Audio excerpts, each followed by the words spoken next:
This is Lisa from Mobile Tech Review, and this is the Asus that's triple Eee Slate, EP121.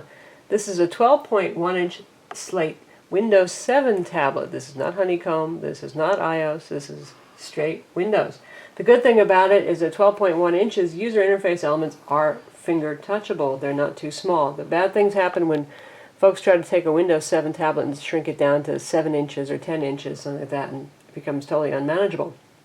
What's special about this, besides the fact that it's a capacitive multi-touch tablet with an active e-ink digitizer that uses a pen, is it has a Core i5 CPU in it, so it's quite powerful. Usually tablets are fairly underpowered and they're really not capable of doing a whole lot. This guy can handle Photoshop, AutoCAD, Alias Sketchbook, you name it, even Windows Movie Maker. As you can see, it's got a very attractive design. It's got an aluminum edge here all the way around. That's the that's the SD card slot right here. We have a 16 gig card in place. We've got two USB ports under fiddly little doors. You have fingernail pop holes here to get them out. You've got an HDMI port. It's a mini HDMI port, your headphone mic combined jack. This also has stereo speakers and a mic built in. And you got your volume controls right here and the teeny charging port. Over here is the power slider, and this is a button that pops up the on-screen keyboard whenever you need it. Pretty handy. And this is a rotation lock. So you can see we've got air vents here as well on the bottom. And this is a pop-out door where the EMR pen lives. And it's a Wacom tablet, which means good things for drivers when it comes to Photoshop and all that. The back is plastic, kind of a little pattern on here. Stays remarkably cool. Hot air does not come piping out the vents massively. The fan is generally quiet, and whatever this back is made of, it does a very good job dissipating heat. This is nominally a sealed tablet. However, the back does just pop off if you pry around. Usually it's easiest to start right around the USB ports. You start pulling it off, and there's a whole bunch of little plastic latches. You might want to use a credit card. And you would want to do that to access the DIMM slot. There's a single SO DIMM. This is available in 2 gig or 4 gig versions, with 2 gigs or 4 gigs of RAM. And the hard drive is solid state. It's the new M-SATA. It's a little card that looks like a mini PCIe card, and you can get this either with 2 gigs of RAM and 32 gig SSD or 4 gigs of RAM on the 64. There's only a $100 price difference between the two, so obviously we would recommend 4 gigs of RAM and a 64 gig drive. Because with 32 gig drive, you've got only about 10 gigs free at best to store programs and files and stuff like that. Of course, you can offload things to USB drives, USB flash drives, and the SD card slot, but you wouldn't want to install programs on the SD card because it's just really not fast enough to run them well. Right here we have a 2 megapixel webcam, and it works really well with Skype. Some of the best quality video we've ever seen for Skype video calls. Likewise, the speakers are quite loud, and the microphone is very good as well.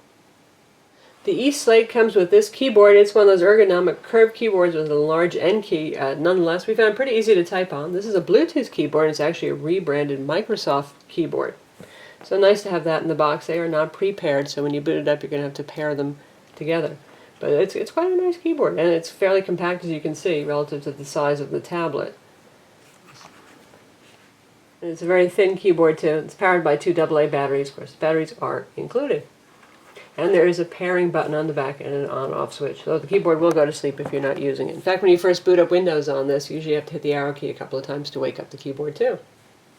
Another thing that's quite nice about this, you can probably tell even in the video where displays can wash out, especially in our bright studios, this has a AFFS display. That's Advanced Fringe Field Switching. That's a similar technology to IPS, and in some ways it's better because it's transflective. That means you can actually see this outdoors. It's great for vertical workers and folks who like to sketch outdoors. Washes out a little bit, but it's still very usable. If you're wondering what this big button here is, this is the arrow switcher button, and this brings up everything that you're doing. And if you press and hold on it, it does a Control-Alt-Delete, which is handy if you don't have the keyboard available.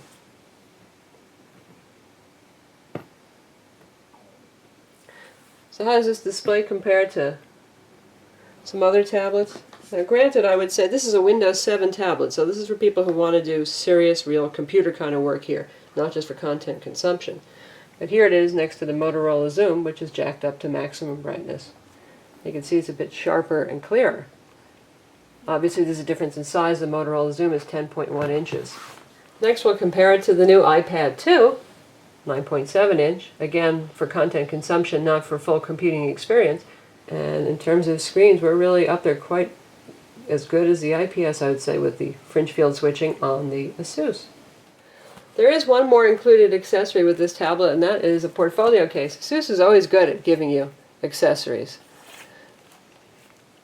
It's a leather style case. Smells a lot at first, but it does wear off. And this is a portfolio case. As you can see here, there are flip ups, so you can stand it up and use it in the case. Very handy, and it also protects it well. And no, it doesn't overheat while it's in this case.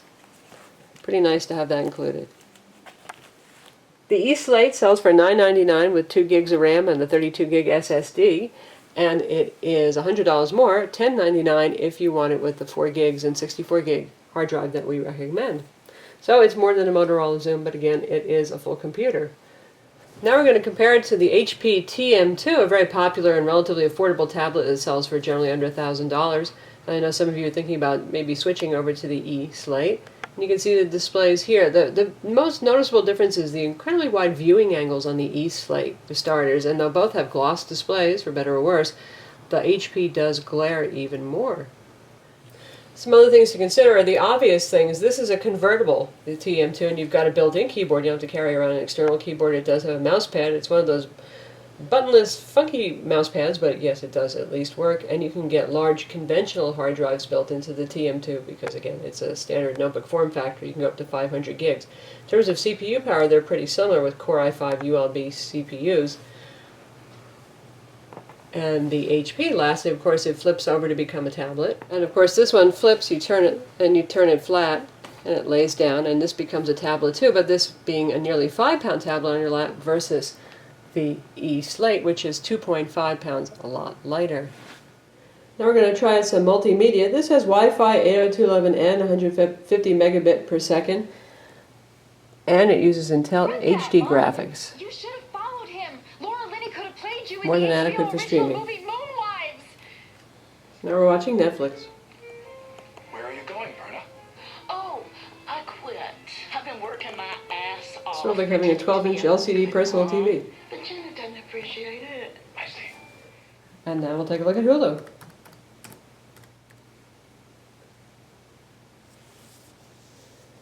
And we'll just pick something from the front page.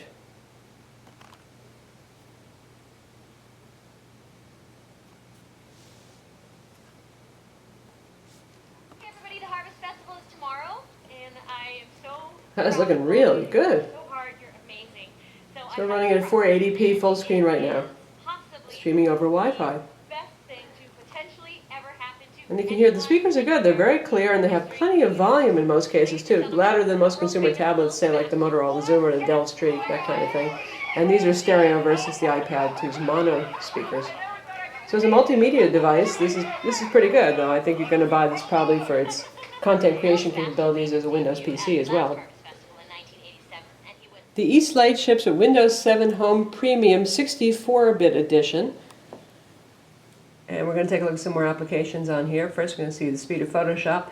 Pressure sensitivity, no, not out of the box. That seems to be the way with all tablets. You need to install a Wacom driver separately if you want pressure sensitivity in Photoshop because it uses the WinTab driver. Sketchbook Pro doesn't need an additional driver. The included Artrate Studio doesn't need a driver.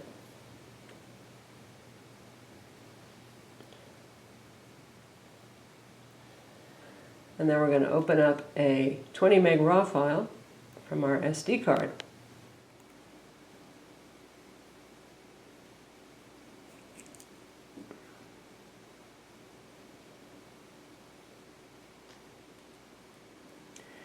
And that exposure looks a little too much, so we'll just adjust that down. Very responsive, no problem. And the entire dialogue actually fits on the screen, which is pretty nice. So there we have our image, and how about applying some kind of heavy-duty filter to it?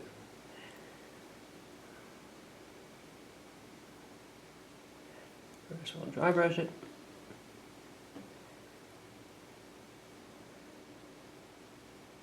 And again, we're doing this to a 20 meg RAW file. So That's pretty good. And next we will rotate it.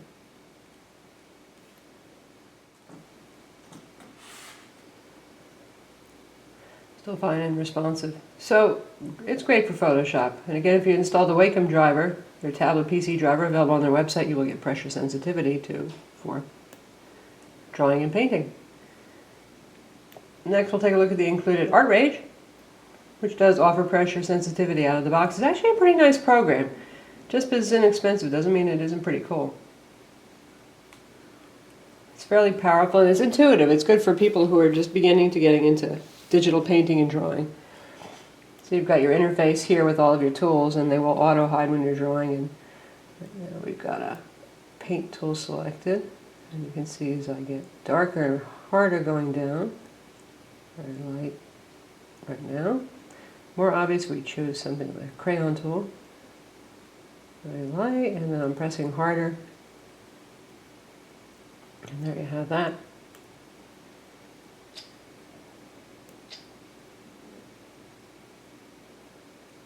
There's a bamboo painting we did earlier with the watercolor tool, and you can see the variations in the shading that are going on over here, resulting from the pressure sensitivity on the thin versus the thick lines. So that's Artrate. Painter 11 also runs quite well on this, and it does have pressure sensitivity with the Wacom drivers. And also we've got Sketchbook Pro here.